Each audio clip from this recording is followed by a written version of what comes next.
Hello dears, വൈകുന്നേരം സ്കൂളിൽ നിന്നും വിശന്ന് വരുന്ന കുട്ടികൾക്ക് എളുപ്പത്തിൽ ഉണ്ടാക്കി കൊടുക്കാൻ പറ്റിയ വളരെ ടേസ്റ്റിയും സിമ്പിളുമായിട്ടുള്ള ഒരു സ്നാക്കാണ് നിങ്ങൾക്ക് ഇന്ന് ഞാൻ ഷെയർ ചെയ്യാൻ പോകുന്നത്. ഇത് ബ്രെഡും ആപ്പിളും ഒക്കെ കൊണ്ടാണ് ഉണ്ടാക്കിയിരിക്കുന്നത്.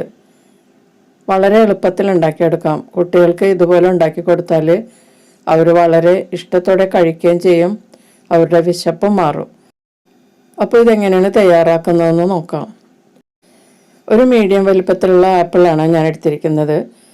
ഇത് കട്ട് ചെയ്ത് അതിൻ്റെ ഉള്ളിലുള്ള കുരുവും ഹാർഡായിട്ടുള്ള ഭാഗവും മാറ്റി അതിൻ്റെ തൊലിയും ചെത്തിയെടുക്കണം.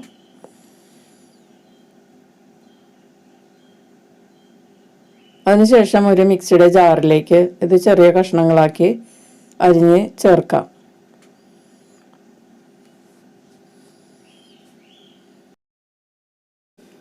ഇനി ഒന്ന് നല്ലതുപോലെ ഒന്ന് ബ്ലെൻഡ് ചെയ്തെടുക്കാം. ചെറിയ കഷ്ണങ്ങളൊക്കെ ഉണ്ടെങ്കിലും കുഴപ്പമില്ല, ഇതുപോലെ ബ്ലെൻഡ് ചെയ്തെടുക്കുക. ആപ്പിളിൻ്റെ കറയാണ് കേട്ടോ ഈ ഇളകിയിരിക്കുന്നത്. ഇനി ഒരു ഫ്രൈങ് പാൻ ചൂടാക്കി അതിലേക്ക് 1 ടീസ്പൂൺ ഗീ ചേർത്ത് അരച്ച് വെച്ചിരിക്കുന്ന ആപ്പിൾ ഇതിലേക്ക് ചേർത്ത് കൊടുക്കാം. ഈ നെയ്യിൽ കിടന്ന് നല്ലതുപോലെ ചൂടായ ആപ്പിളിലെ ജലാംശങ്ങളൊക്കെ ഒന്ന് മാറിക്കിട്ടണം. അതുവരെ ഒന്ന് ലോ ഫ്ലെയിമിൽ ഫ്രൈ ചെയ്യാം. അതിനുശേഷം ഇതിലേക്ക് 2 ടീസ്പൂൺ ചിരകിയ തേങ്ങ ചേർത്ത് കൊടുക്കാം. ഇത് ഓപ്ഷണലാണ്, ഇഷ്ടമില്ലാത്തവർക്ക് അത് ചേർക്കാതിരിക്കാം. പിന്നെ 2 ടീസ്പൂൺ തന്നെ വളരെ പൊടിയായി ചോപ്പ് ചെയ്ത കശുവണ്ടിയും കൂടി ചേർത്ത് കൊടുക്കാം. ഇതൊക്കെ ഹെൽത്തിന് വളരെ നല്ലതാണ്. കശുവണ്ടി കുട്ടികൾക്ക് വളരെ നല്ലതാണ്. ഇതിലേക്ക് ഒരു പിഞ്ച് ഉപ്പും കൂടി ചേർത്തിട്ട് നല്ലതുപോലെ ഒന്ന് മിക്സ് ചെയ്യാം. കുട്ടികളുടെ ടേസ്റ്റ് അനുസരിച്ച് ഇതിലേക്ക് പഞ്ചസാര വേണമെങ്കിൽ ചേർക്കാം. ആപ്പിളിന് നല്ല മധുരം ഉണ്ടായതുകൊണ്ട് ഞാൻ പഞ്ചസാര ചേർക്കുന്നില്ല. ഇനി ഇതിലേക്ക് നമുക്ക് ബ്രെഡാണ് വേണ്ടത്. ഞാനിവിടെ 5 സ്ലൈസ് ബ്രെഡ് എടുത്തിട്ടുണ്ട്. ബ്രെഡ് എടുക്കുമ്പോൾ നിങ്ങളുടെ ആവശ്യത്തിനുള്ള ബ്രെഡ് എടുക്കുക. ബ്രെഡിൻ്റെ അരികൊക്കെ ഒന്ന് കട്ട് ചെയ്ത് മാറ്റാം. ഇതോടൊപ്പം ഈ ചാനൽ ആദ്യമായി കാണുന്നവരും ഇതുവരെ സബ്സ്ക്രൈബ് ചെയ്യാത്തവരും സബ്സ്ക്രൈബ് ചെയ്തൊന്ന് സപ്പോർട്ട് ചെയ്യുക. അതിന് തൊട്ടടുത്തുള്ള ബെല്ലൈക്കൺ ഒന്ന് എനേബിൾ ചെയ്ത് എൻ്റെ അടുത്തടുത്ത വീഡിയോസ് ഉറപ്പുവരുത്തുകയും ചെയ്യുക. അപ്പം ഞാൻ ആ ബ്രെഡിൻ്റെ അരിയെല്ലാം കളഞ്ഞെടുത്തിട്ടുണ്ട്. ഇനി നമുക്ക് ഈ ഓരോ പീസും ഒന്ന് പരത്തിയെടുക്കാം.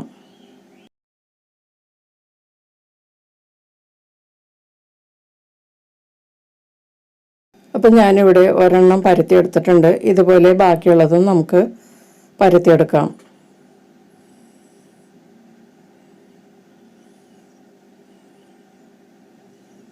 അപ്പം ഞാൻ ബ്രെഡെല്ലാം പരത്തിയെടുത്തിട്ടുണ്ട്. ഇനി നമുക്ക് ഇതിലേക്ക് നേരത്തെ റെഡിയാക്കി വെച്ചിരിക്കുന്ന ഫില്ലിങ് വെച്ച് കൊടുത്ത് സ്റ്റഫ് ചെയ്തെടുക്കാം. കൂടുതൽ ഫില്ലിങ് വെക്കേണ്ട ആവശ്യമില്ല, വളരെ കുറച്ച് വെച്ചാൽ മതിയാകും.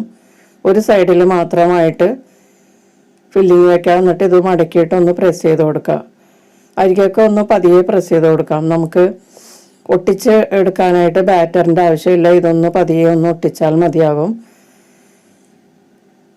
ഇതുപോലെ ബാക്കിയുള്ളതും നമുക്ക് സ്റ്റഫ് ചെയ്തെടുക്കാം. ആപ്പിളും കാഷ്യൂസൊക്കെ വളരെ നല്ലതാണ്. ആപ്പിൾ കഴിക്കാൻ മടിയുള്ള കുട്ടികൾക്ക് ഇതുപോലെ ഉണ്ടാക്കി കൊടുത്താൽ അവരറിയാതെ കഴിച്ചു പോകും. ഇങ്ങനെ സ്റ്റഫ് ചെയ്തതിന് ശേഷം നമുക്ക് ഇത് അരികൊക്കെ ഒന്ന് പ്രസ് ചെയ്ത് വെച്ച് കൊടുത്താൽ മാത്രം മതി. ബാറ്റർ വെച്ച് ഒട്ടിച്ചെടുക്കേണ്ട ആവശ്യമില്ല. അപ്പം ഞാനതെല്ലാം സ്റ്റഫ് ചെയ്തിട്ടുണ്ട്. ബാക്കി 2 എണ്ണത്തിന് കൂടി ഉണ്ട്. അപ്പം ഞാനത് 2 ബ്രെഡിലും കൂടി സ്റ്റഫ് ചെയ്തെടുക്കും. ഇനി ഒരു ബൗളിലേക്ക് 2 കപ്പ് കടലമാവ് ചേർത്ത് നമുക്കൊരു ബാറ്റർ ഉണ്ടാക്കിയെടുക്കാം. കടലമാവിലേക്ക് ആവശ്യമുള്ള ഉപ്പും കൂടി ചേർത്ത് കൊടുക്കാം. എന്നിട്ടൊന്ന് മിക്സ് ചെയ്യാം. ഇതിലേക്ക് കുറേശ്ശെ വെള്ളം ചേർത്ത് ഒന്ന് കലക്കിയെടുക്കാം. കുറച്ച് കട്ടിയിലാണ് ഇത് കലക്കിയെടുക്കേണ്ടത്.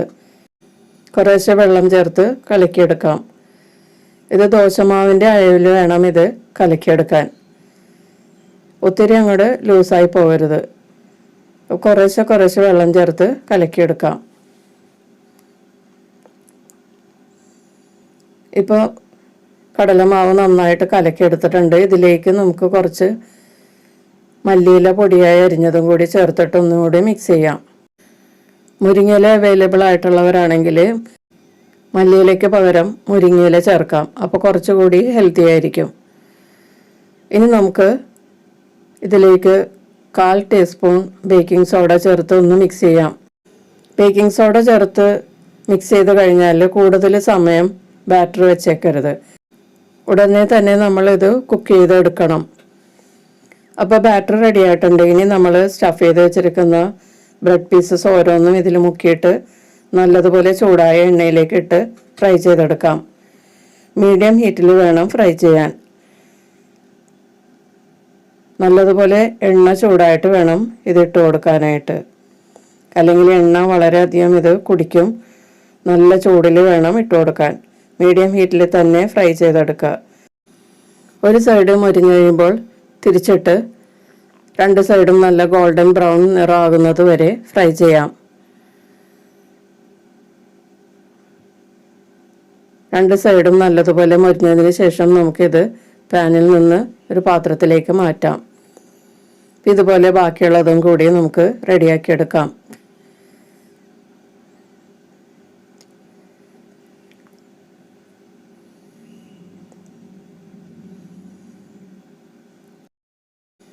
ബാക്കി വന്ന ഫില്ലിംഗ് കൊണ്ട് ഞാൻ 2 സ്ലൈസ് ബ്രെഡും കൂടി സ്റ്റഫ് ചെയ്തിട്ടുണ്ടായിരുന്നു. അതുകൊണ്ട് 7 കഷ്ണം ബ്രെഡ് കൊണ്ടാണ് ഞാനിപ്പോൾ ഇത് റെഡിയാക്കിയിരിക്കുന്നത്. അപ്പോൾ 7ാമത്തതും റെഡി ആയിട്ടുണ്ട്. നമ്മുടെ സ്നാക്കെല്ലാം റെഡി ആയിട്ടുണ്ട്. കണ്ടാൽ തന്നെ കൊതി വരുന്ന സ്നാക്കാണ്. വളരെ ടേസ്റ്റിയുമാണ്, വളരെ സോഫ്റ്റുമാണ്, ഉണ്ടാക്കാനും എളുപ്പമാണ്. കുട്ടികൾക്കൊക്കെ വളരെ ഹെൽത്തി ആയിട്ട് കഴിക്കാൻ പറ്റിയ ഒരു സ്നാക്കാണ്. വളരെ സോഫ്റ്റാണ്. വൈകുന്നേരം വിശന്ന് വരുന്ന കുട്ടികൾക്ക് ഇതുപോലെ ഉണ്ടാക്കി കൊടുത്താൽ അവർ വളരെ ഇഷ്ടത്തോടെ കഴിക്കുകയും ചെയ്യും. അവരുടെ വിശപ്പും മാറും.